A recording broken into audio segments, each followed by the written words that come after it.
रही। आज के लेक्चर में हम discharge of the accused, acquittal of the accused, difference between discharge and acquittal और जिन प्रोविजंस के तहत मुलजिम को डिस्चार्ज किया जाता है या एक्विट किया जाता है उनको डिस्कस करेंगे। अगर आपने हमारे चैनल को सब्सक्राइब नहीं किया है तो काइंडली हमारे चैनल को सब्सक्राइब करें ताकि हमारी मज़ीद वीडियोस आप तक पहुंच सकें।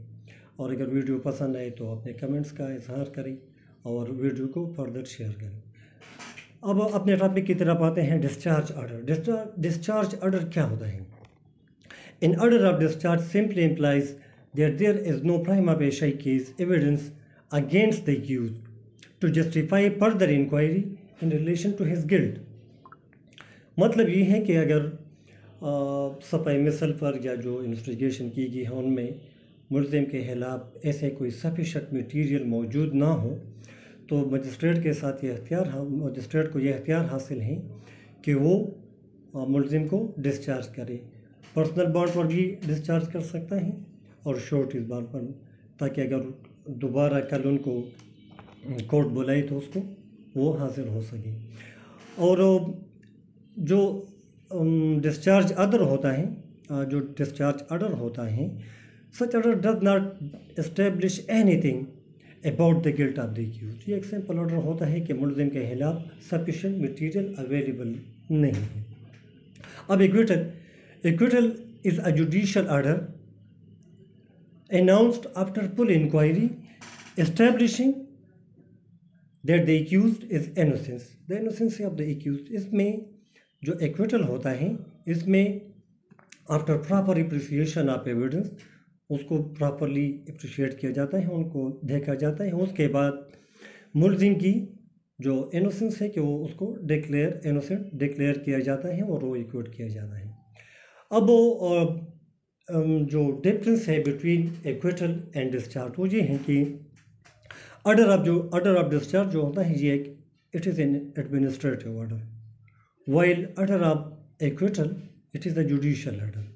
अब जो डिस्चार्ज होता है इसमें मुलजिम को दोबारा भी अरेस्ट किया जा सकता है, सेम केस में सेम ऑफेंस पर उसको दोबारा भी गिरफ्तार किया जा सकता है, जबकि एक्विटल ऑर्डर में मुलजिम को दोबारा गिरफ्तार नहीं किया जा सकता। तीसरी जो डिफरेंस है बिटवीन डिस्चार्ज एंड एक्विटल वो ये है कि जो डिस्चार्ज ऑर्डर होता है उसमें मुलजिम को दोबारा रीट्रायल के लिए बुलाया जा सकता है, उनके दोबारा रीट्रायल किया जा सकता है मुलजिम की। अगर new facts new material during investigation वो इस्टेब्लिश हो जाए या वो नए फैक्ट्स सामने आ जाए तो डिस्चार्ज ऑर्डर में मुलजिम को दोबारा भी रीट्रायल के लिए कॉल किया जा सकता है, उसकी दोबारा रीट्रायल की जा सकती है। जबकि एक्विटल में एक मुलजिम को एक्विट किया जाता है तो उसको दोबारा सेम ऑफेंस में सेम फैक्ट्स पर दोबारा उसका ट्रायल नहीं हो सकता है। मीनिंग देयर बाय कि सेकंड ट्रायल डिस्चार्ज में बार नहीं है, जबकि एक्विटल में मुलजिम को जो मुलजिम एक्विट किया जाता है उनको सेम ऑफेंस पर सेम फैक्ट्स पर दोबारा उसकी ट्रायल नहीं की जा सकती, रीट्रायल या सेकंड ट्रायल नहीं किया जा सकता। मतलब ये हो सिंपली कि डिस्चार्ज ऑर्डर में रीट्रायल या सेकंड ट्रायल हो सकता है, जबकि एक्विटल ऑर्डर में रीट्रायल या जो सेकंड ट्रायल है वो बार है वो नहीं किया जा सकता। तो ये डिफरेंस होगी कि ब्रीफ स्केच था कि डिस्चार्ज क्या होता है, एक्विटल क्या, और इसके दरमियान डिफरेंस क्या है। तो ये उनके बारे में एक ब्रीफ स्केच था। अब इसके बाद हम वो प्रोविजंस डिस्कस करेंगे जिनके तहत मुलजिम को डिस्चार्ज किया जाता है। पहले हम इससे स्टार्ट लेंगे कि वो प्रोविजंस डिस्कस करेंगे जिनके तहत मुलजिम को डिस्चार्ज किया जाता है। सबसे पहले सेक्शन 63 CRPC ये जुडिशियल मजिस्ट्रेट को एम्पावर करता है कि वो मुलजिम को डिस्चार्ज कर सके। ये बिल्कुल इन्वेस्टिगेशन के इनिशियल स्टेज में होता है। जब मुलजिम को गिरफ्तार किया जाता है और जुडिशियल मजिस्ट्रेट के सामने पेश किया जाता है कस्टडी के लिए, तो इसमें अगर जुडिशियल मजिस्ट्रेट के सामने पेश किया जाए और judicial magistrate material available on file उसको वो स्क्रूटनाइज करें और उसमें ये साबित हो जाए कि मुलजिम के खिलाफ सफिशेंट मटीरियल अवेलेबल नहीं है, तो वो मुलजिम को डिस्चार्ज कर सकता है। मुलजिम को डिस्चार्ज करने के लिए वो पर्सनल बॉन्ड पर भी मुलजिम को डिस्चार्ज कर सकता है, श्योरिटीज़ पर भी वो मुलजिम को डिस्चार्ज कर सकता है। ये इसलिए इस पर डिस्चार्ज करते हैं कि अगर दोबारा मुलजिम की ज़रूरत पड़े ट्रायल के लिए या किसी और चीज़ के लिए तो वो अदालत हाजिर हो सके।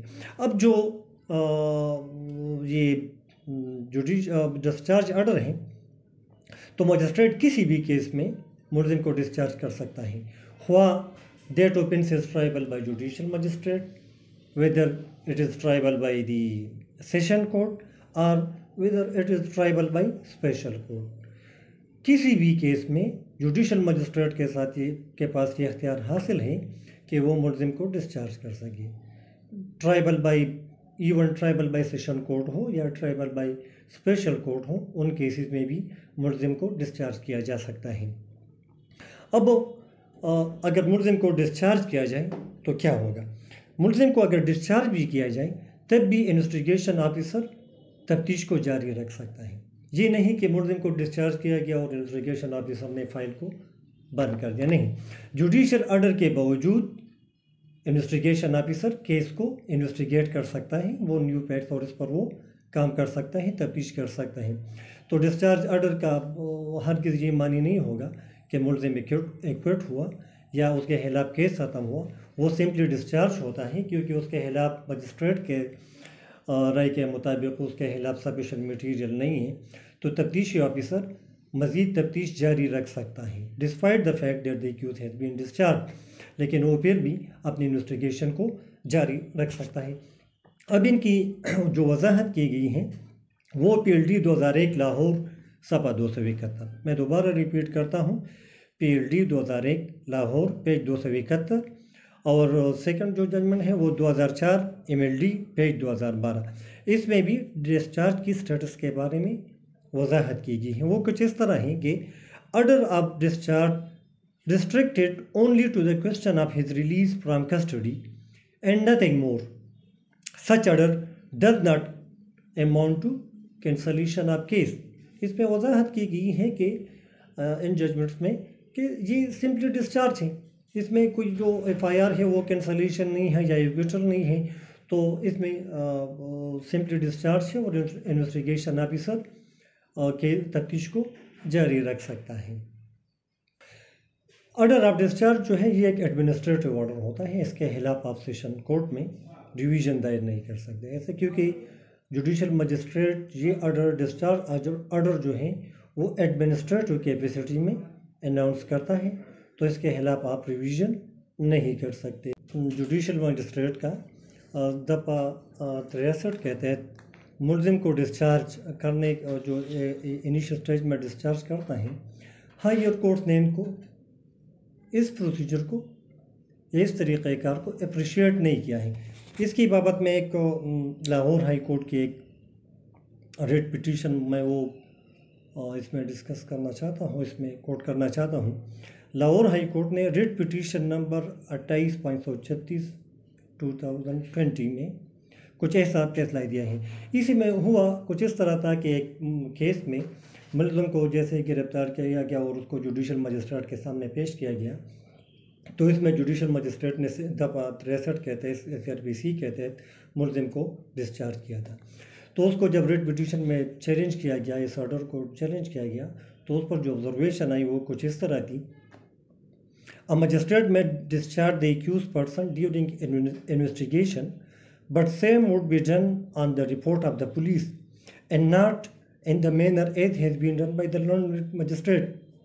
यानी मुलज़िम को दौरान तफ्तीश भी डिस्चार्ज किया जा सकता है, लेकिन इसी तरह नहीं, बल्कि उसको पुलिस जो उसके इन्वेस्टिगेशन में ये रिपोर्ट दे दे कि मुलज़िम के खिलाफ सफिशिएंट मटीरियल अवेलेबल नहीं है या जो उसके खिलाफ एलिगेशन है वो करेक्ट नहीं है, तो उसको उस रिपोर्ट की रोशनी में मुलज़िम दौरान तफ्तीश भी उसको मुलज़िम को डिस्चार्ज कर सकता है।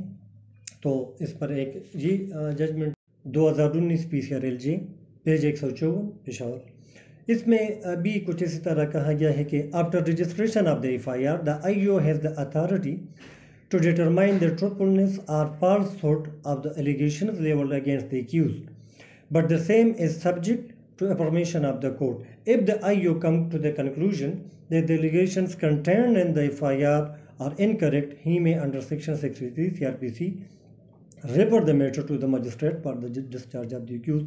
यानी इसमें भी ये कहा गया है कि दौरान तफ्तीश इन्वेस्टिगेशन ऑफिसर इस नतीजा पर पहुंच जाए कि मुलजिम के खिलाफ एलिगेशन या जो इल्ज़ाम है वो दुरुस्त नहीं है या सफिशेंट मटीरियल अवेलेबल नहीं है, तो वो अपने रिपोर्ट को जुडिशल मजिस्ट्रेट के सामने पेश करेगा और जुडिशल मजिस्ट्रेट सेक्शन 63 के तहत उसको फिर डिस्चार्ज कर सकता है।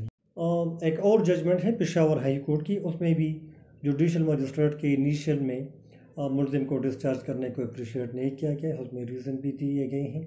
वो जजमेंट है 2005 MLD पेज 1883, 2005 MLD पेज 1883। उसमें ये कहा गया है कि if magistrates are given the powers to discharge and release an accused person at the very initial stage, there will be no room for success in blind, heinous criminal cases which are always investigated at different theories of probabilities based on spy information. Once an accused is apprehended and found innocent, he can only be set free during investigation by obtaining discharge order from court. यानी कि अगर मुलजिम को judicial magistrate तब discharge कर सकता है कि वो इन्वेस्टिगेशन ऑफिसर कुछ मटीरियल वो रख ले कि भाई बिल्कुल ये जो एलिगेशंस है अगेंस्ट द एक्यूज वो ये करेक्ट नहीं है या सफिशेंट मटीरियल अवेलेबल नहीं है, क्योंकि कुछ केसेस में अगर इसी तरह जुडिशल मजिस्ट्रेट इब्तदाई मरहला में मुलजिम को डिस्चार्ज करें तो इसमें इन्वेस्टिगेशन ऑफिसर को इसमें भी ये ऑब्जर्व किया गया है कि जुडिशल मजिस्ट्रेट इनिशियल स्टेज में मुलजिम को डिस्चार्ज करने को इसको अप्रिशिएट नहीं किया गया है, क्योंकि इसमें फिर अनट्रेस केसेस में इन्वेस्टिगेशन ऑफिसर के लिए ये मसला पैदा हो जाता है कि वो अनट्रेस केसेस में इन्वेस्टिगेशन को कंप्लीट कर सके और उसको ट्रूथफुलनेस को वो डी-अर्थ कर सके, तो इसलिए इसको अप्रिशिएट नहीं किया गया है कि नहीं ये इन्वेस्टिगेशन ऑफिसर जब रिपोर्ट देगा तब वो जुडिशल मजिस्ट्रेट सेक्शन 63 के तहत मुलजिम को डिस्चार्ज करें। सिंपल कंक्लूजन अब जो इसकी कंक्लूजन है वो ये है कि जुडिशल मजिस्ट्रेट सेक्शन 63 के तहत मुलजिम को डिस्चार्ज कर सकता है, लेकिन उसके लिए ये होगा कि इन्वेस्टिगेशन ऑफिसर जब इन्वेस्टिगेशन करेगा और ड्यूरिंग इन्वेस्टिगेशन उसको ये बात सामने आ जाए कि मुलजिम के खिलाफ सफिशेंट मटीरियल अवेलेबल नहीं है या एलिगेशन जो है वो उनके इनकरेक्ट है, तब वो रिपोर्ट देगा और उस रिपोर्ट पर जुडिशल मजिस्ट्रेट दफा 63 के तहत मुलजिम को डिस्चार्ज करेगा। तो आज की जो हमने वीडियो जो लेक्चर था वो सेक्शन 63 पर था। अगली वीडियो में हम दीगर प्रोविजंस को डिस्कस करेंगे डिस्चार्ज के बाबत के मुलजिम को दीगर किन प्रोविजन के तहत डिस्चार्ज किया जाता है।